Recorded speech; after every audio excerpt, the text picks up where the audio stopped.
Okay, so we won't reread the opening here, but I do want you to move to page 108. 108. Okay. We're going to do these together. We're going to do these questions together. Obviously, we didn't have first hour 10th grade Bible, but we'll get them caught up. By the way, you see those pictures there. What we're about to talk about happened on the shores of Galilee or close to that. And you can see what, we don't know exactly where the miracle of the feeding of the 5,000 happened. There's some guesses on where it is because there's this little chapel and it's connected to that. But it might have been right here where we see that picture at the top. Above is a view of the Sea of Galilee from the Mount of Beatitudes, where the Sermon of the Mount is believed to have been delivered, and where the feeding of the 5,000 may have taken place.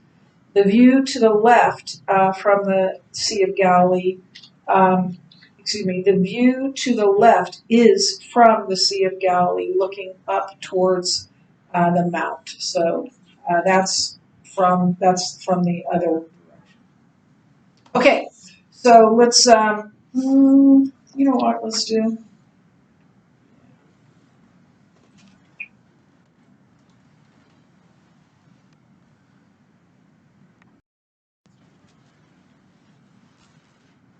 Okay, we are in John 6. We're starting at verse 1. We will end with verse 21, I believe, yes. And so follow along with me as I read. After this, what do we know about those two words? There's something before. After something before. After something. Thank you, that's deep. Something happened before that that's important. So we should read ahead of it. Or behind. No. It's just it's the gap between what happened before. It's some indeterminate time.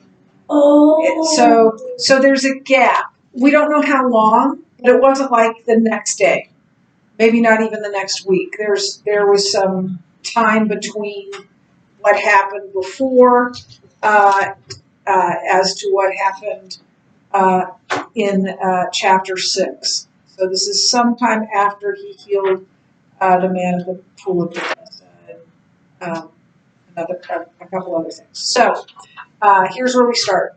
After this, Jesus went away to the other side of the Sea of Galilee, which is the Sea of Tiberias. The reason he tells them it's the Sea of Tiberias because by the time John wrote this, it was called the Sea of Tiberias, not the Sea of Galilee, because the Romans had taken over, right? So they turned it into the Sea of Tiberias, but mostly now it's called the Sea of Galilee. So a large crowd was following him because they saw the signs, the miracles that he was doing on the sick.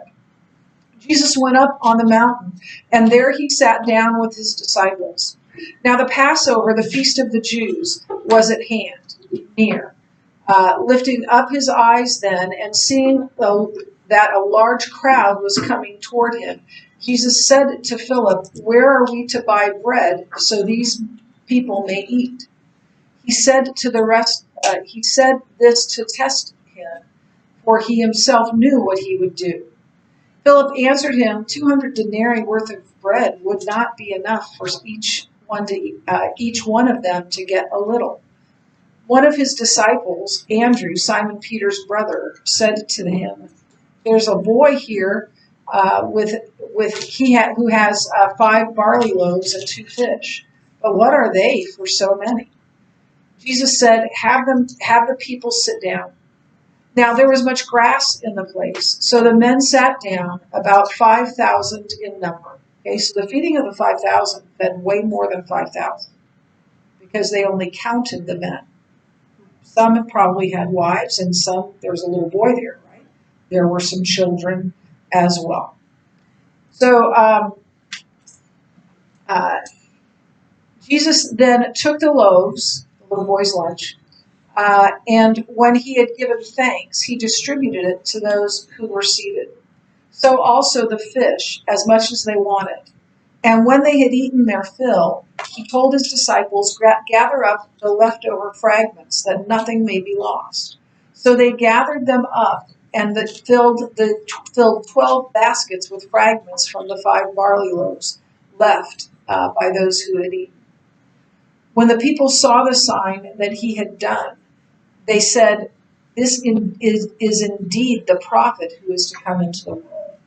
Perceiving then that they were about to come and take him by force to make him king, Jesus withdrew again to the mountain by himself. When evening came, his disciples went down to the sea, got in a boat, and started across the sea to Capernaum. It was now dark, and Jesus had not yet come to them. The sea became rough because a strong wind was blowing.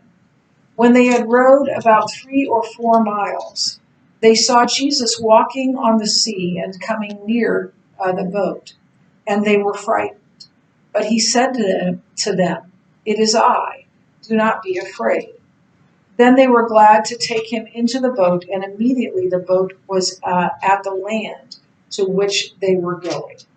That's 2 stories, and we'll take them one by one in the lecture. But 2 back-to-back stories, 2 back-to-back miracles of Jesus. So we're on page 108 in your book, and as we discuss this, you can write down answers. What was it about the signs that caused the multitudes to follow Jesus?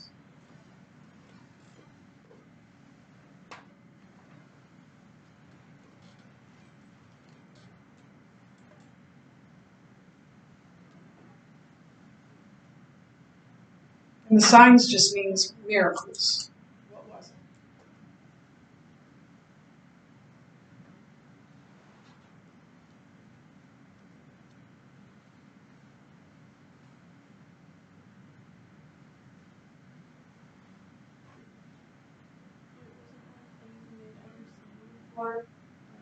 Nobody on earth could do that. Yeah.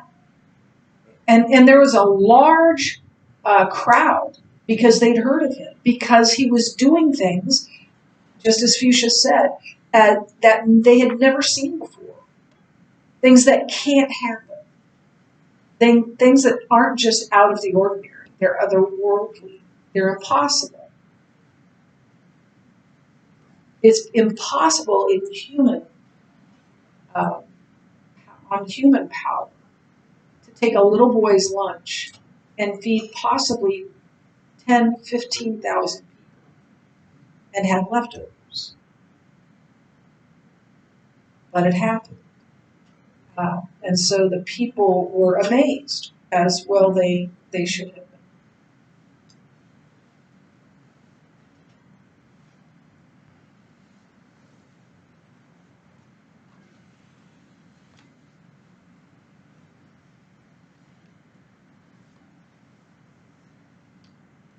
Next question. Were Jesus' reasons for performing miracles the same as the people's reasons for following him?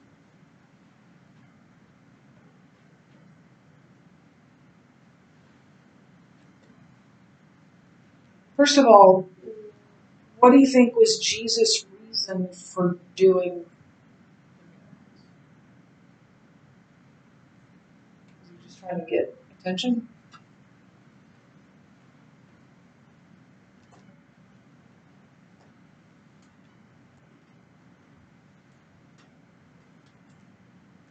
What do you think?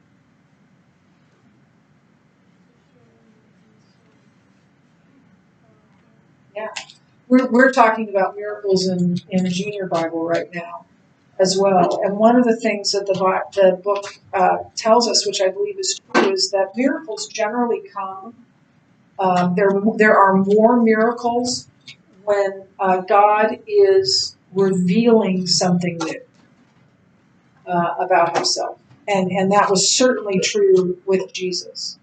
So this is not something that normally happens. And it was not only surprising to the people, but amazing to be seen. I mean, just, think about our chapel this morning, the way God worked. And I'm not saying that was a miracle. I'm saying that was like, wow, look what God's doing. And even more so with what Jesus was doing. I think it has to do with Jesus revealing more of who he is, who he was, who he is, to not only to his own disciples, but to the entire crowd. Now, what do you think was the reasons for some of the people, at least, for following?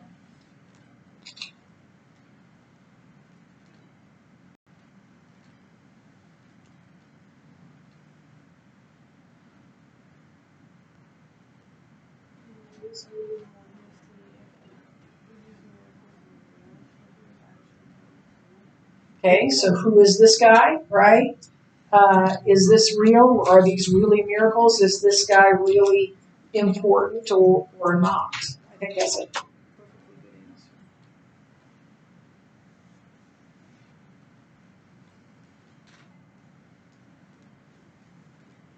answer. Yeah, maybe they wanted to be healed, or maybe they wanted to see some um, big, amazing thing happen. Just see what he would do. Toward the end of the story, we find out that the people wanted to make him their king, and the miracles had something to do with that. And so maybe this um, is part of their motivation, is to when they see those miracles to make him their king. Is he a king? He's the king of the universe, but that's not the kind of king they wanted, and they just wanted more miracles as well, as we'll find out in the next chapter. When Jesus tested Philip, what do you think he was looking for Philip to demonstrate or say? So the test was when Philip said, "How are we going to feed this people?" And he says, "You feed them."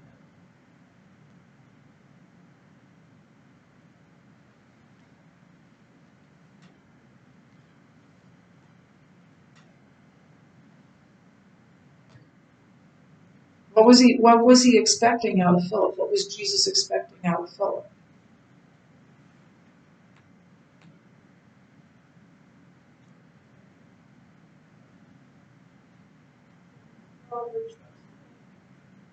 Exactly.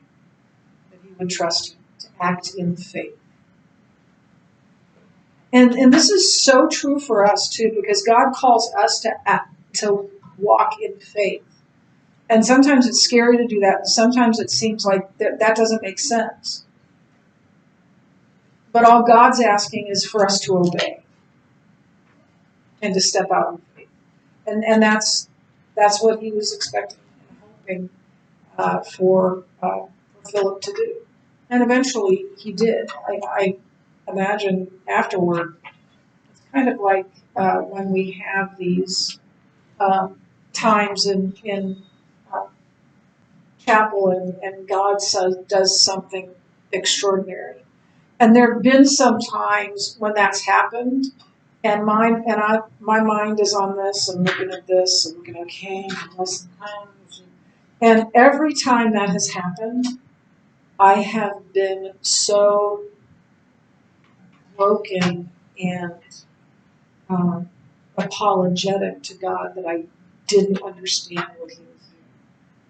And I think that's probably something of what his disciples felt. Wow, we just didn't know that he wanted to do this great thing. And fortunately, God forgives us when we're doubting or when we're not understanding what he's doing.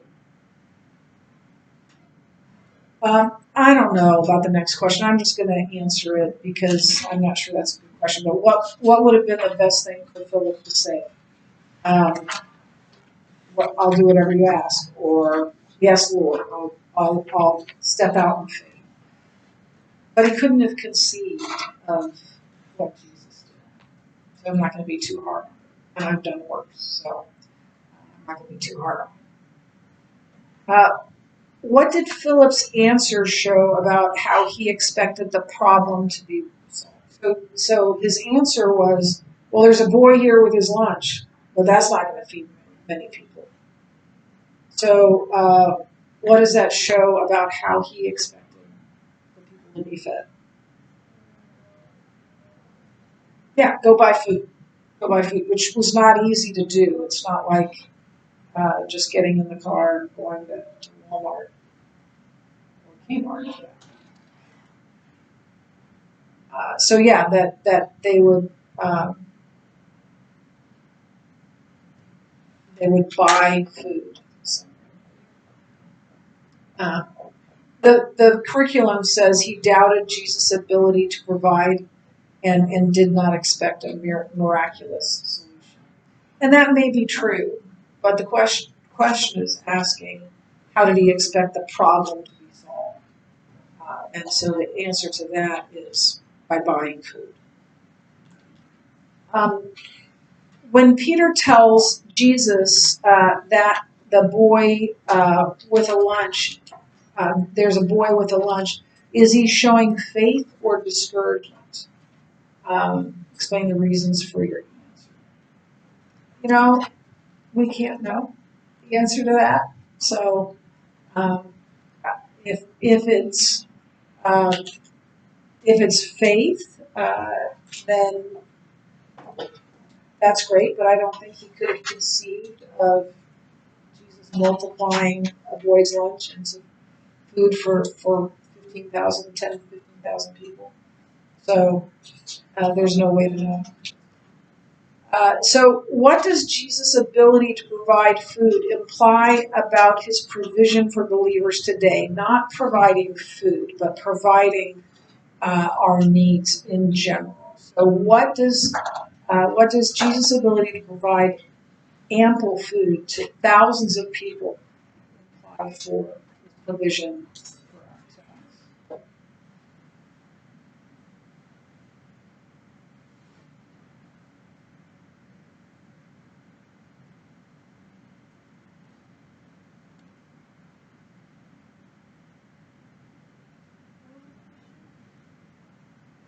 What does Jesus' ability to provide food imply about his ability to provide for believers today? You say that a little bit. Provide for us. My God shall provide all your needs, and that is true. That He will provide for us. It may look different than we thought it would or wanted it to, but He will provide for our needs, and not just physical needs, but all of our needs.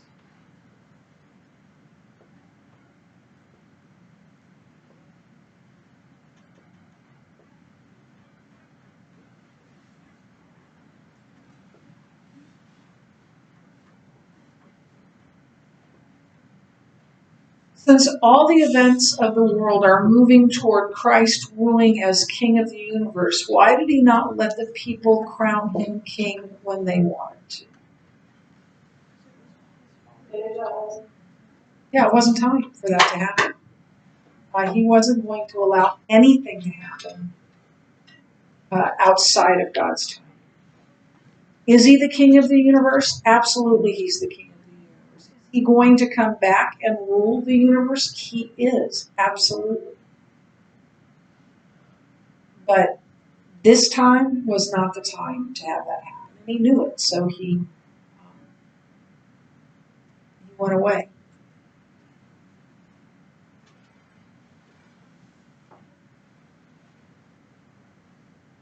And had He done that, it might have interfered with his death and resurrection, which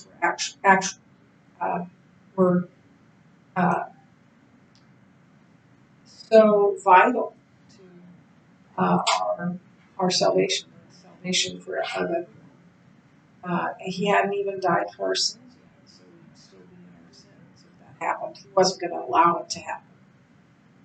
But yeah, it wasn't.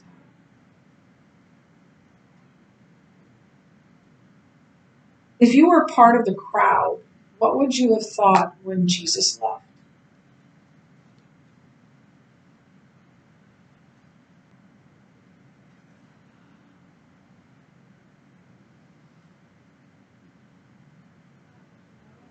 Where's he going?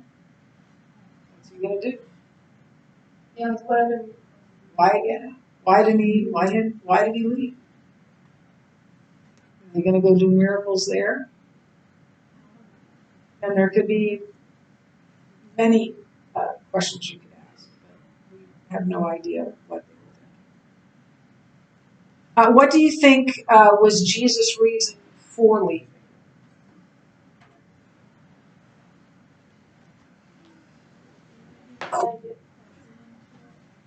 Yeah, it wasn't time for him to set up his kingdom, so he had to get away from them. I think also, just like most people, he needed to get away to be by himself for a while anyway. So he even sent the disciples away, and he slipped away.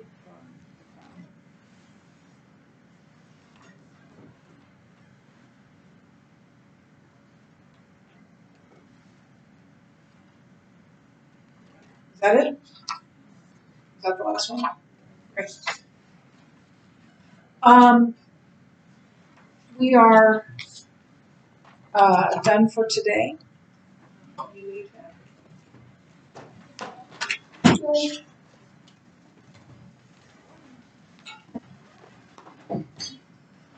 It is